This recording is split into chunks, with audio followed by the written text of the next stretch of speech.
Tout de suite, on va parler de ballon rond, 11h53. Nain Radio, à votre service, l'invité de la rédaction. Et nous allons avoir Yann Croiset, le directeur sportif de l'ES La Rochelle, dans un instant. On a battu le record, je crois, pour une radio du nombre d'invités de la rédaction. Oui, exactement. Bonjour. Bonjour Yann. Oui, allô ? Oui, bonjour. Vous m'entendez bien ? On vous entend très bien, Yann. Parfaitement. Vous êtes un peu l'Arlésienne, Yann. On vendait du rêve en parlant de ballon rond pour une fois sur cette antenne parce que nous avons une petite préférence pour le ballon rond, on ne s'en cache pas. Et au final, vous vous laissez attendre. Alors, comment ça va ? Comment se porte l'ESR ? Eh bien, écoutez, dans cette période de confinement, on est content quand même d'être en bonne santé. L'ESR va très bien, même si on est tous impatients de retourner sur les terrains. On est dans l'expectative. Je veux dire que toutes les semaines, on espère avoir des bonnes nouvelles pour qu'on puisse retourner sur les terrains. Mais avec ce que nous a annoncé notre Premier ministre, je pense qu'il va falloir qu'on soit encore un petit peu patient. On a eu Mohamed Hazard récemment dans l'émission, président du FC La Rochelle-Villeneuve, qui lui était au bord du gouffre du côté de Villeneuve-les-Salines avec de grosses difficultés financières à court et moyen terme. Vous, à part les fourmis dans les jambes et l'envie de rechausser les crampons, au niveau financier, ça va plutôt mieux que pour Mohamed Hazard. Financièrement, oui, on est depuis maintenant plusieurs années club sain. Les finances sont bonnes, on finit sur une très bonne saison positive. Maintenant, on sait bien que la saison prochaine, on aura au moins 25, 30, voire 35% de moins par rapport à nos partenaires. Et ça, c'est compréhensible parce qu'on sait que nos partenaires auront d'autres priorités que de pouvoir nous soutenir. Maintenant, ils nous ont tellement soutenus pendant des années, ce sera certainement à nous aussi de leur donner un petit coup de main la saison prochaine pour essayer de les aider à eux aussi survivre.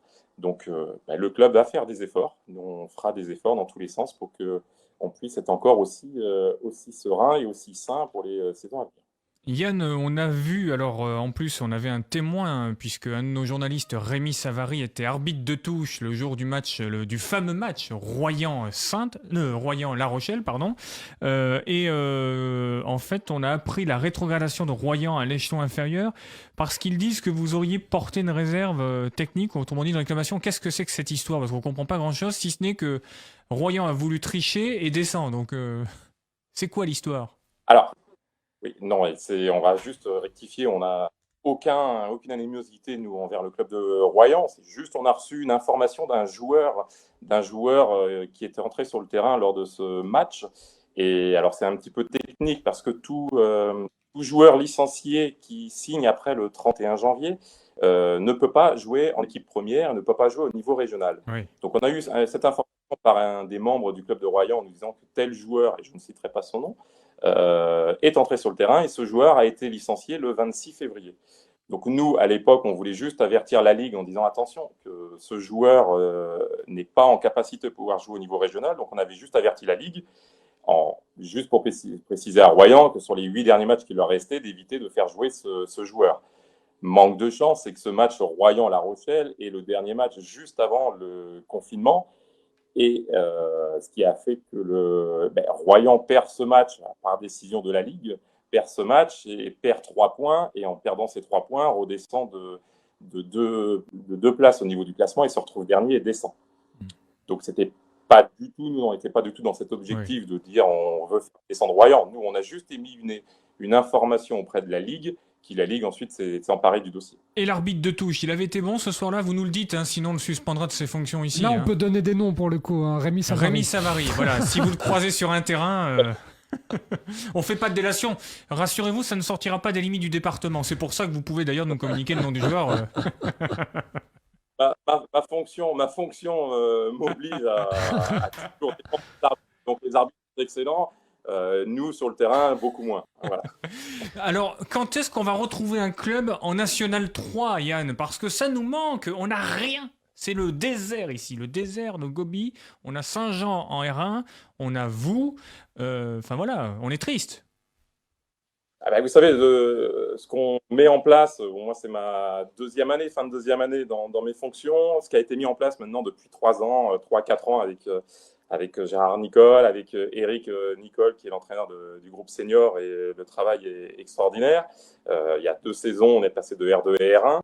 Là, on avait, je pense, la capacité et de pouvoir essayer d'aller jouer vraiment les premiers rôles. Bon, il restait 9 matchs qu'on n'a pas pu faire, mais c'est vraiment l'objectif. L'objectif, c'est d'aller chercher cette Nationale 3 le plus tôt possible. Si ça peut être la saison prochaine, si on a les moyens de pouvoir jouer dans des conditions optimum, on va tout faire pour que l'ESR retrouve les valeurs nationales dans ce football. Je sais que ça manque à La Rochelle.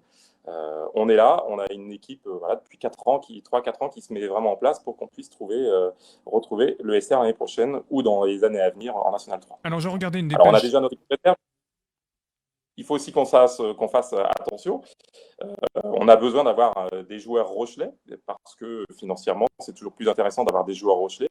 Mais pour avoir des joueurs Rochelais capables de jouer au niveau National 3, il faut qu'ils aient aussi un cursus de formation de haut niveau régional.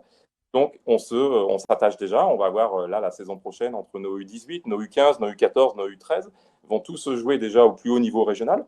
Donc, c'est une bonne étape, mais on ne retrouvera pas le niveau National 3 et pérenniser le National 3 si nos équipes jeunes ne sont pas au plus haut niveau régional. Donc, on s'attache d'abord à ça, en même temps d'avoir une équipe régionale 1 performante. En tout cas, on vous rappellera Yann Croiset pour parler de votre club très très vite parce qu'il est déjà midi. Oui, juste pour annoncer, on parlait des joueurs formés à La Rochelle.